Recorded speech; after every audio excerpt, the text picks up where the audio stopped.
83 वर्षांचे पूज्यपाद संत श्री आसारामजी बापू मागील 11 वर्षांपासून कारागृहात आहेत.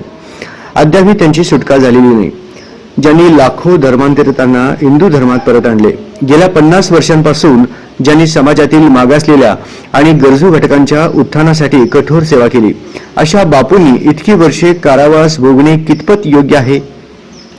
वर्ष 2021 मध्ये कोरोनाचा गंभीर त्रास झाल्यानंतर त्यांचे हिमोग्लोबिन 3 इतके झाले होते. मात्र अनेक दिवस अतिदक्षता विभागात असताना बापूजींना पॅरोल म्हणजे बंदीवानाला विशिष्ट मुदतीसाठी काही अटींवर मुक्तता करणे हे मिळालं नाही. त्यांना आधीच ट्रायजेमिनल न्यूरल्जिया म्हणजे चेहऱ्याच्या ठिकाणी होणाऱ्या प्रचंड वेदना, किडनी आणि यकृत यासारख्या अनेक गंभीर आजारांनी ग्रासले होते. सनातन धर्मासाठी सर्वस्व अर्पण करणाऱ्या संतांच्या बाजूने बोलण्याचे धाडस कुणीही करू शकत नाही का? बापूंवर अन्याय होत असून त्यांच्या मानवी हक्कांचे हनन होत आहे.